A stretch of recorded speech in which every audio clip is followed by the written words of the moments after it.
तो ऑप्टिक्स में हम लोग मिरर पढ़ने के बाद फ्लैट मिरर और साथ ही साथ जो कॉन्वेक्स मिरर और कॉन्केव मिरर थे उनके पढ़ने के बाद हम लोग आ गए हैं अब यहाँ पर लेंस पढ़ने की तरफ।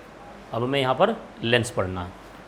जाहिर सी बात है, लेंस पढ़ने का मतलब ये है कि जहाँ पर हम मिरर पढ़ रहे थे वहाँ पर इंसिडेंट रे रिफ्लेक्ट होकर के वापस आ रही थी। वहाँ क्या हो रही थी? रिफ्लेक्ट होकर वापस आ रही थी। और उसी के जस्ट बाद मैंने आपको पढ़ाया था रिफ्रैक्शन। तो रिफ्रैक्शन का मामला ये था कि रेज़ क्या हो रही थी उस मिरर के बाद, या मिरर नहीं कोई ऑब्जेक्ट के बाद क्या होता था, ट्रांसपेरेंट ऑब्जेक्ट है तो उससे क्या होता, पास कर जा रही थी, लेकिन अपने जो डायरेक्शन था, अपने पाथ था, उससे डाइवर्ट हो रही थी। ये डिपेंड कर रहा था उस पर कि रिफ्रैक्टिव इंडेक्स कैसा है, यानी कि रेयर टू डेंसर या डेरर टू रेयर है, डेंसर टू रेयर। अब हमें पढ़ना है लेंस। तो लेंस एक्चुअली में जो बनाया जाता है ये एक तरीके से रिफ्रैक्शन का ही फॉर्म है ना। लेकिन जो लेंस बनाया जाता है इसमें एक कर्व पार्ट लिया जाता है। एक जो सरफेस होगा वो कर्व होना ज़रूरी है। और आपके सिलेबस में जो है वो ये है कॉन्वेक्स लेंस और कॉन्केव लेंस। तो डेफिनेशन देखिए, a lens is a piece of refracting medium bounded by two surfaces at least one of which is a curved surface. यानी ये जो सरफेस है ज़रूरी नहीं कि ये कर्व हो तो ये भी कर्व हो, आप इसको फ्लैट भी ले लेंगे तो भी लेंस कहलाएगा। लेकिन आपको सिलेबस में यही फ़िलहाल ठीक है। अब यहाँ पर अगर दो कर्व से सरफेसेस हैं तो जाहिर से बात है दो सेंटर होंगे। कैसे?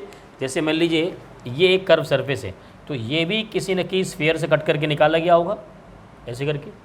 तो ये जो कट करके निकाला गया इसका एक सेंटर होगा, वो सेंटर ऑफ कर्वेचर ये रहा सी। और जाहिर सी बात है यहाँ से जो डिस्टेंस होगी ये कहलाएगा R1, है ना। ऐसे ही क्या होगा ये सरफेस, इसको देखिए, ये जो लेफ़्ट वाला सरफेस है अगर मैं इसको एक्सटेंड करूं तो ये क्या होगा, ये एक किसी न किसी स्फीयर्स के कट कर निकाला गया है, इसका अपना एक सेंटर होगा, ये सेंटर ऑफ कर्वेचर 2 हो गया। और इसका जो रेडियस होगा वो क्या हो जाएगा R2। यानी यहाँ पर एक लेंस में अगर दो कर्व सरफेस हैं तो यहाँ पर दो सेंटर ऑफ कर्वेचर होंगे और दो रेडियस ऑफ कर्वेचर होंगे। क्लियर?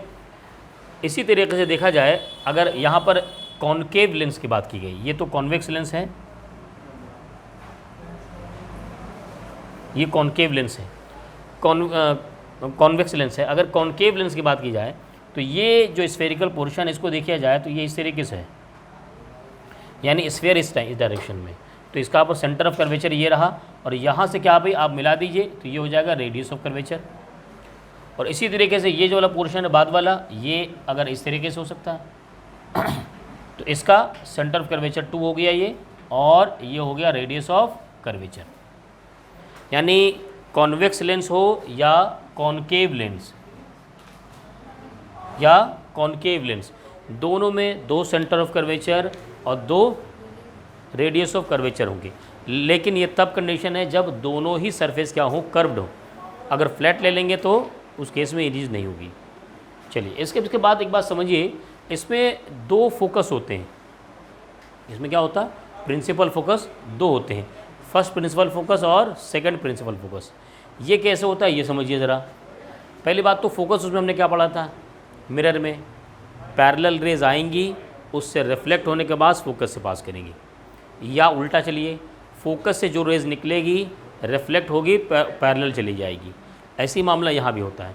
यहाँ पर देखिए ये लेंस लिया गया कॉन्वेक्स, यहाँ पर किसी एक पॉइंट से वो रेज निकलती हुई निकल रही और इससे रिफ्रैक्ट होने के बाद, रिफ्रैक्ट होने के बाद पैरेलल हो जा रही। तो ये जो पॉइंट है ये कहलाएगा फोकस, और ये कहलाएगा फर्स्ट प्रिंसिपल फोकस। क्या कहलाएगा? First principal focus. हम जानते हैं कि ये जो प्रिंसिपल एक्सिस है इसका ये जो सेंटर है लेंस का, इस सेंटर को हम O कहते हैं। तो यहाँ पर F डैश और O के बीच के डिस्टेंस है वो क्या कहलाएगा, फोकल लेंथ, स्मॉल f कहेंगे, इसे F1 कह दीजिए। अच्छा, यहीं से आप फोकल प्लेन भी समझ सकते हैं। फोकल प्लेन का मतलब ये हुआ कि जैसे ये रेज जो हैं वो किसी न किसी प्लेन में जा रही हैं, है ना। तो अगर यहाँ फोकस पर इस प्लेन को बना दिया जाए जो प्रिंसिपल एक्सिस के परपेंडिकुलर हो, इसको कहेंगे हम फोकल प्लेन। कॉन्केव की बात की जाए तो इसमें क्या होगा कि इसमें पहले किसी एक पॉइंट से रेज निकलेंगे नहीं, बल्कि क्या होगा कि रेज़ ऐसे चलानी है कि रिफ्रैक्शन के बाद तो पैरेलल हो जाए। रिफ्रैक्शन के बाद कंडीशन यही है कि रिफ्रैक्शन के बाद क्या हो जाए, पैरेलल हो जाए। लेकिन ये क्या होगा, ये एक जगह मीट करती हुई लगेंगी। आपको एज्यूम होगा कि अगर ये सीधे जाती तो किसी एक पॉइंट पर जाकर के यहाँ पर मीट करती। उस पॉइंट को क्या क्या कहेंगे, प्रिंसिपल फोकस। तो कॉन्वेक्स लेंस में जो प्रिंसिपल फोकस है वो लेफ़्ट साइड है, और कॉनकेव लेंस में जो प्रिंसिपल फोकस है वो राइट साइड है। ये फर्स्ट प्रिंसिपल की बात हुई। सेकंड, जस्ट इसके ऑपोजिट चलिए ज़रा।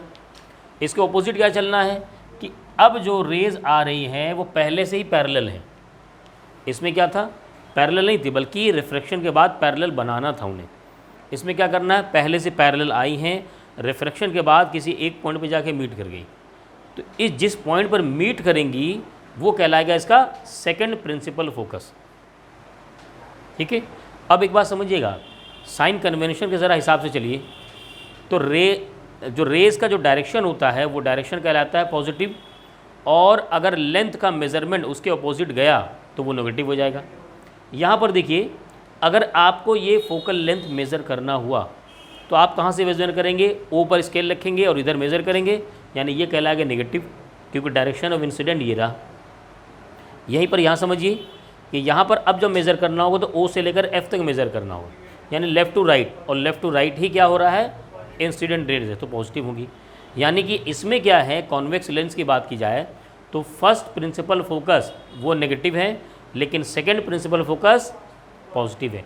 और इसका अपोजिट देखिए, यहाँ पर इसका अपोजिट यहाँ पर ये है कि यहाँ पर ये तो पॉजिटिव है इस साइड में, लेकिन यहाँ पर क्या है, ये नेगेटिव है सेकंड। एक चीज़ और, जब कभी सिर्फ नॉर्मली प्रिंसिपल फोकस की बात करें तो नॉर्मली वो सेकंड प्रिंसिपल फोकस होता है। अगर फर्स्ट और सेकंड न लिखा हो, सिर्फ बात की जाए कि principal focus of convex lens, तो आप सेकंड को लेंगे प्रिंसिपल फोकस। ठीक है, और उसमें ये लेंगे। अब देखिए, यहीं से एक बात समझिए, जो कॉन्वेक्स लेंस की बात की गई, जो कन्वर्जिंग नेचर का होता है, वो क्या कर रहा है, कन्वर्ज कर रहा है। देखिए, कन्वर्ज कर रहा, डाइवर्ट नहीं कर रहा बल्कि कन्वर्ज कर रहा, मिला दे रहा।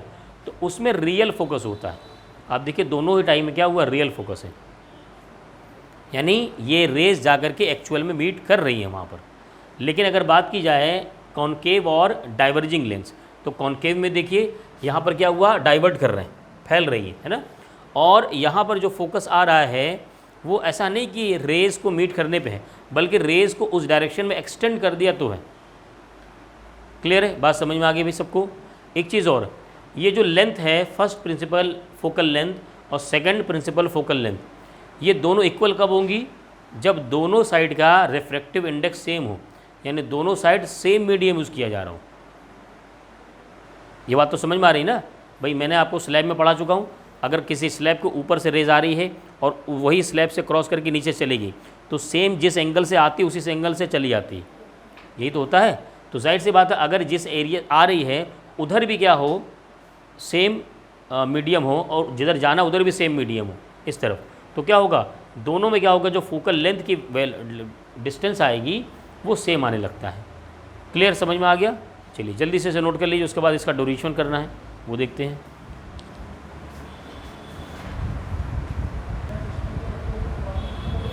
तो अब हमें कुछ लेंस पर डेरिवेशंस देखने हैं।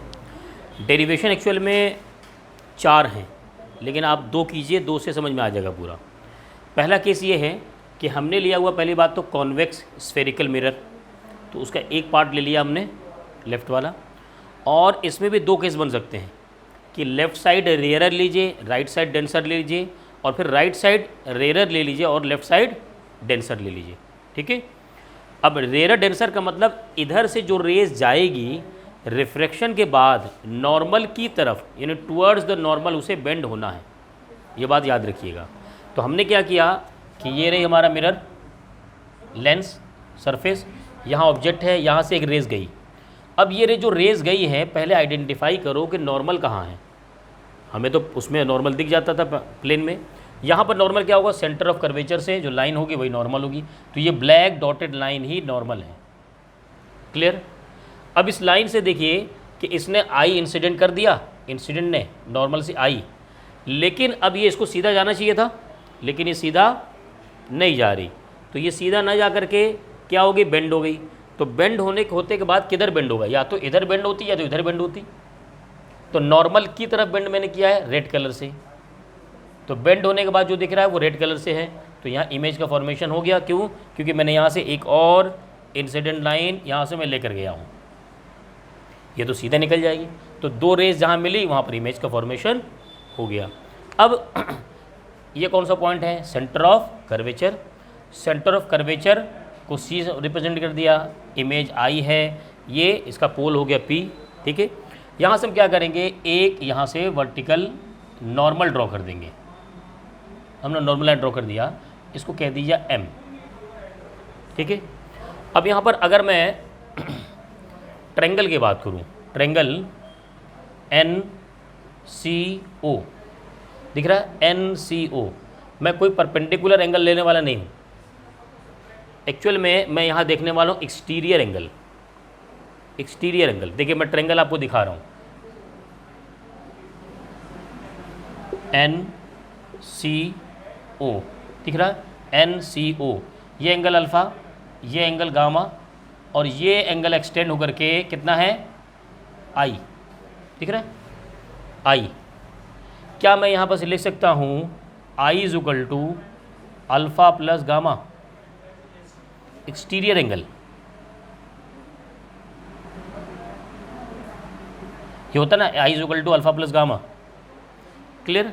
ऐसे एक और ट्रायंगल लेते हैं, एक ट्रायंगल ले लेते हैं एन आई सी। एन आई सी ट्रायंगल में बना दे रहा हूँ आपके आसानी के लिए। एन आई सी, देखिए ये एंगल है बीटा, ये एंगल है आर, और ये एंगल कितना है, इसको एक्सटेंड करके ये है गामा। अब यहाँ पर एक्सटीरियर एंगल कौन सा बना, गामा, यानी इसमें हो जाएगा gamma is equal to R plus beta. भाई गामा और आर में थोड़ा डिफरेंस लिखिएगा आप लोग। यहाँ से मुझे आर की वैल्यू लेनी एक्चुअल में, तो मैं लूँगा R is equal to gamma minus beta. Equation first कह दीजिए, इक्वेशन सेकंड कह दीजिए। समझ गए होंगे दोनों ट्रायंगल से। अब यहाँ पर क्या है, एक्चुअल में ये जो एंगल्स बन रहे हैं ये बहुत छोटे एंगल हैं, बहुत ही स्मॉल। यहाँ तो जूम करके आपको दिखाया जा रहा है, लेकिन ये जो रेज होती है बहुत पास पास से गुजरती है, तो एंगल बहुत छोटा होता है ना। तो यहाँ पर बात की जाए तो alpha beta gamma are very small, तो यहाँ पर हो सकता है alpha is equal to tan alpha लिख सकते हैं, alpha is equal to tan alpha, ये हो सकता है। अब ज़रा टेन अल्फ़ा लगाओ, परपेंडिकुलर अपॉन बेस करते हैं। परपेंडिकुलर कौन सा है, एन एम, और बेस कौन है, ओ एम। तो यहाँ पर मैं लिख सकता हूँ N M upon O M. सही है। एक चीज़ और, ये जो एम क्या होगा, ये पी से बहुत दूर थोड़ी होगा, तो बहुत नज़दीक होगा। लेंस तो बहुत पतली होती है ना, तो बहुत करीब होगा। इसका मतलब मैं ओ एम की जगह क्या लिख सकता हूँ, ओ पी। ठीक है, तो मैंने यहाँ पर लिख दिया alpha is equal to N M upon O P, because O M is equal to, सीधे सीधे लिख दो, ओ पी, क्योंकि ये पी एम बहुत ही ज़्यादा छोटा है, बहुत स्मॉल है। ऐसे ही ज़रा टेन बीटा निकाल लो, टेन बीटा, तो beta is equal to tan beta, perpendicular upon base लगाएंगे। बीटा कहाँ है, यहाँ perpendicular N M upon base, base हो गया एम आई, एम आई। वैसी बात देखो, जब एम आई है तो क्या मैं उसे पी आई भी लिख सकता हूँ, वही बात होगी। तो beta is equal to N M upon P I. ठीक है, अब लगा दो टेन गामा, यहाँ आप लिख सकते हैं इसमें बगल में, यहाँ पर M I is equal to P I. Tan gamma perpendicular upon base, perpendicular फिर से वही N M upon base M C. M C की जगह क्या लिख देंगे, पी सी। तो यहाँ से गामा लिख देंगे इसको N M upon P C. क्यों? क्योंकि हमने लिखा है M C is equal to P C. हमारे पास अल्फ़ा बीटा गामा की वैल्यू आ गई। अब ज़रा स्नेल्स लॉ लगाते हैं। Snell's law, sine I upon sine R mu two upon mu one. ठीक है, आई और आर बहुत छोटे हैं, इसको भी लिख दो ऐसे ही, I upon R is equal to mu two upon mu one. Cross multiply कर दो, I into mu one is equal to R into mu two. क्या आई की वैल्यू हमने फाइंड किया था अल्फ़ा प्लस गामा, तो यहाँ लिखूँ alpha plus gamma mu one, और आर की value gamma minus beta, gamma minus beta, ये है म्यू टू की वैल्यू। क्लियर है भाई, सबको समझ में आ रहा है। अब हमें क्या करना चाहिए, अल्फ़ा बीटा गामा की वैल्यू लेके आते हैं, कहाँ से लेकर के आते हैं, यहाँ से। तो यहाँ से N M upon O P, N M upon O P, ये अल्फ़ा हो गया, plus gamma N M upon O C ने पी सी, ठीक है, इंटू क्या है mu one is equal to gamma, gamma की वैल्यू है N M upon P C, और बाद में क्या है माइनस बीटा, बीटा है N M upon P I, upon P I, यहाँ पर होगा म्यू टू। सही है, एन एम कॉमन ले लेंगे, कैंसिल हो जाएगा, देखिए एन एम कॉमन होगा, कैंसिल हो जाएगा। यहाँ से हम लिख सकते हैं mu one upon O P plus mu one upon P C is equal to mu one upon P C minus mu two upon P I. Denominator में पी सी हमें एक साथ दिख रहा, तो उस पी सी क्या करो, एक साथ कर दो, इस पी सी को ले जाओ उधर, इसको इधर ले आते हैं। ठीक है, तो ये इधर आ जाएगा, तो ये हो जाएगा mu one upon O P, और ये प्लस हो जाएगा mu two upon P I is equal to, ये हम लिख सकते हैं P C mu one minus, कुछ गड़बड़ है, नहीं ये म्यू टू होगा ना यहाँ। ठीक है, तो यहाँ होना चाहिए mu two minus mu one. सही है ना, यहाँ हमने भूल गए थे, म्यू वन लिख दिया था। अब ज़रा ओ पी, पी आई और पी सी की वैल्यू देखते हैं क्या है। देखो ओ पी क्या है, ध्यान देना, ओ पी ये रहा, ओ पी ये ऑब्जेक्ट है, ऑब्जेक्ट की पोल से डिस्टेंस को कैसे रिप्रेजेंट करते हैं, क्या करें आयशा? अच्छा ठीक है, देखते हैं, अभी नेटवर्क में दिक्कत होगी। तो ये ऑब्जेक्ट है ना डिस्टेंस, और ये ऑब्जेक्ट की डिस्टेंस प्लस होगी या माइनस में? माइनस में होगी। आप पोल से इधर मेज़र करेंगे और रेज इधर जा रही, तो क्या होगा, ओपी की वैल्यू माइनस में हो जाएगी।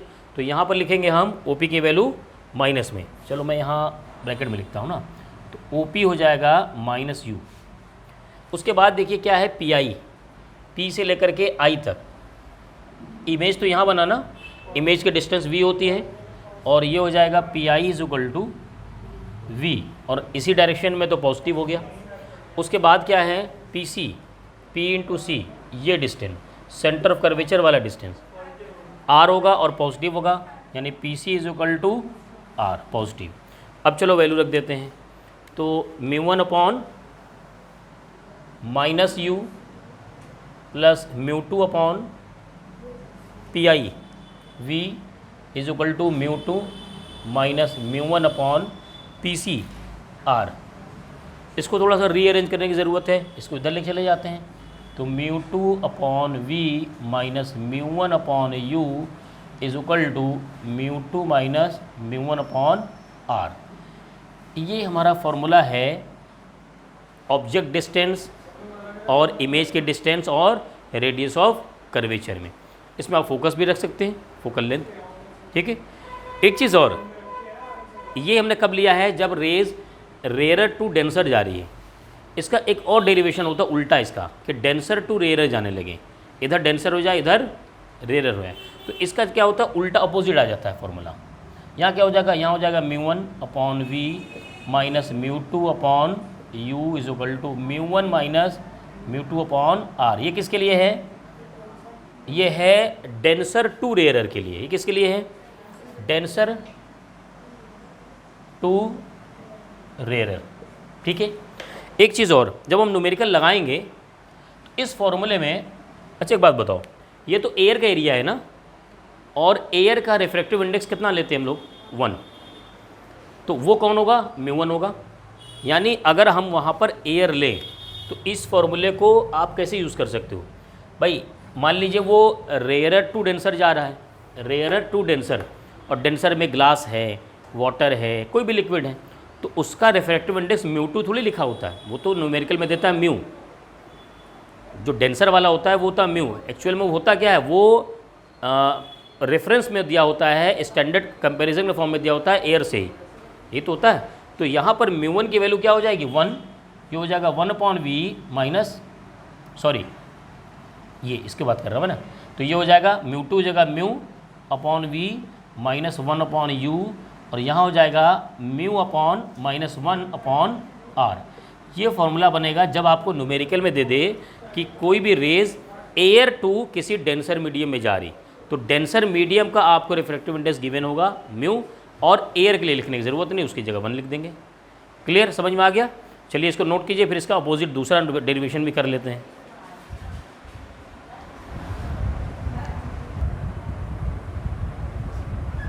चलिए, तो कॉनकेव स्फेरिकल सरफेस का हम लोग केस ले लेते हैं। जो कॉन्वेक्स का केस था उसमें जो दूसरा केस था मैंने उसका डेरिवेशन नहीं कराया, जिसमें मैंने डायरेक्ट लिया था उसमें मैंने μ2 की जगह μ1 कर दिया था, है ना। अब इसमें क्या है, कॉनकेव के केस में ही मैं फिर से वही बात कर रहा हूँ कि लेफ़्ट साइड फिर हमने रेयरर लिया है और राइट साइड डेंसर।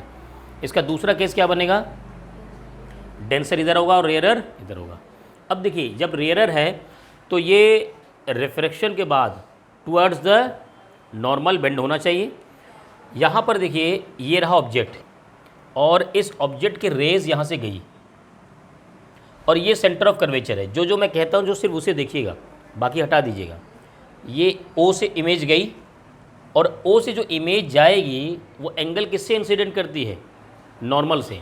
और नॉर्मल कौन होता है स्फीयर के केस में, सेंटर ऑफ कर्वेचर से जो लाइन होती है, यानी रेडियस ऑफ कर्वेचर।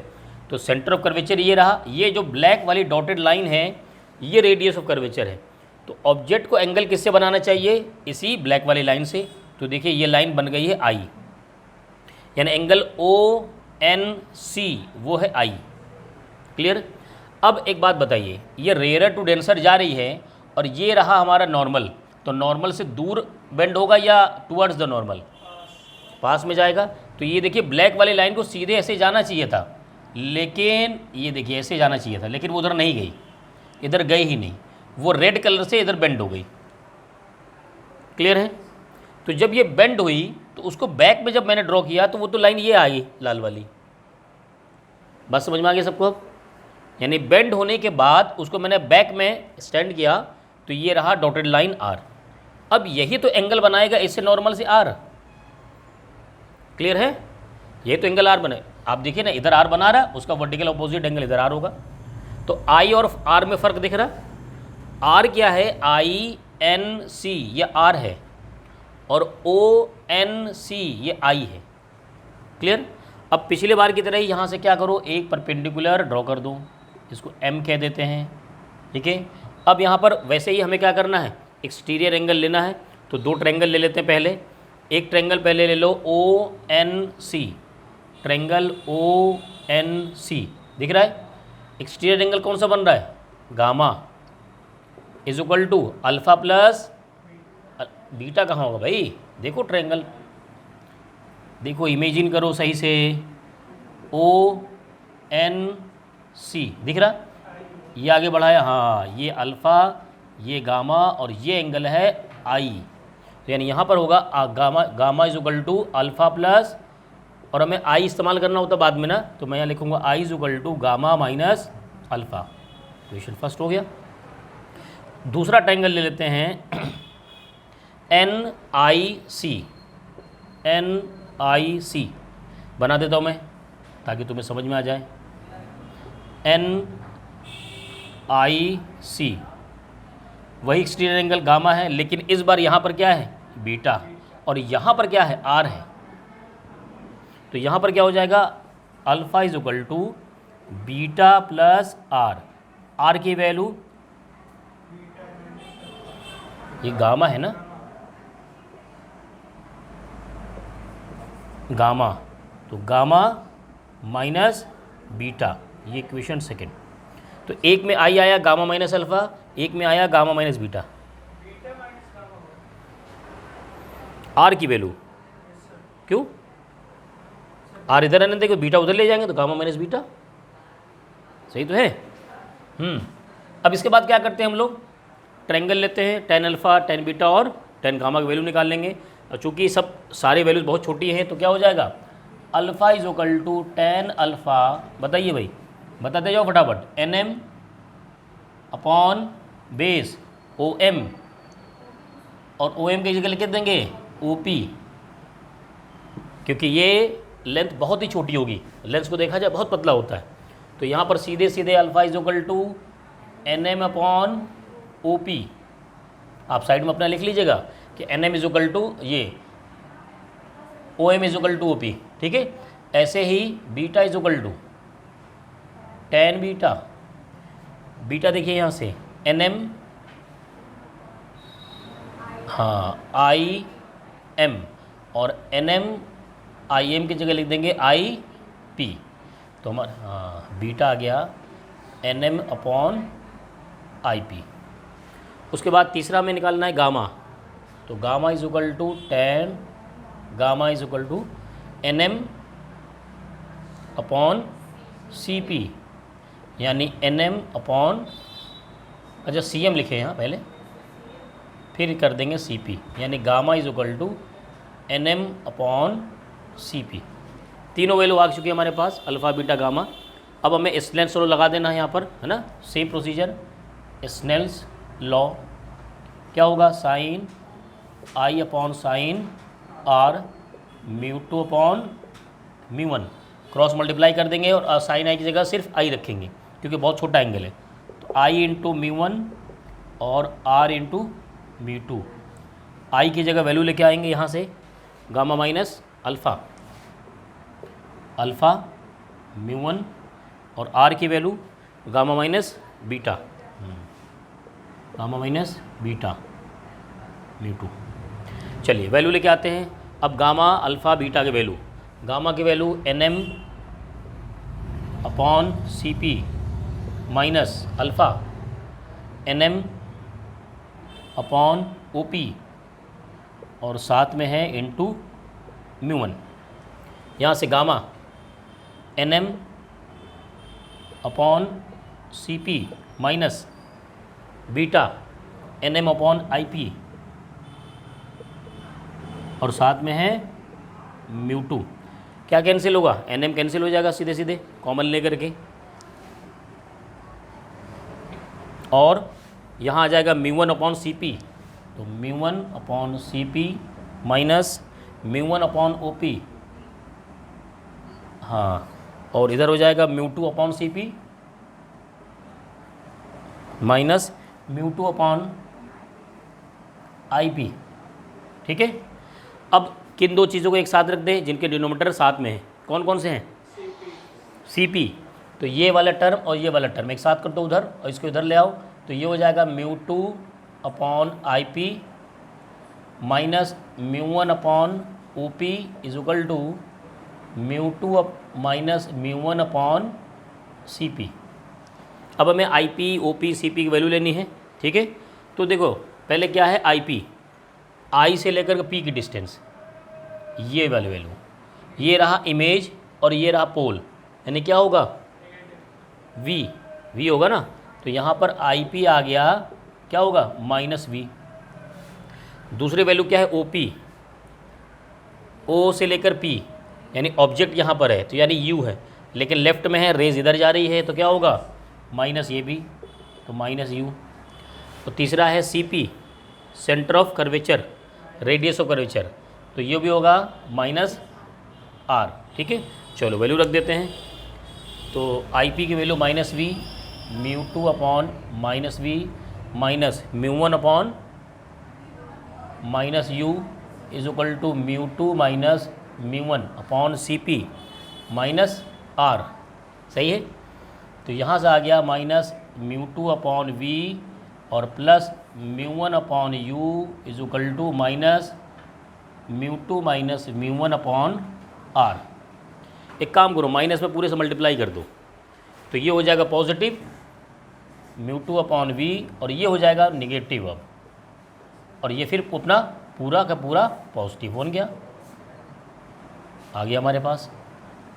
अब यही केस मैं क्या कह रहा हूँ, इसी केस में क्या कर दिया जाए, अगर वो कह दे कि जो रिफ्रैक्शन हो रहा है फर्स्ट मीडियम वो एयर है और सेकंड मीडियम का रिफ्रैक्टिव इंडेक्स म्यू दिया हुआ यानी डेंसर का, तो आप क्या करेंगे, यहाँ लिख देंगे μ/v -1/u और μ -1/r।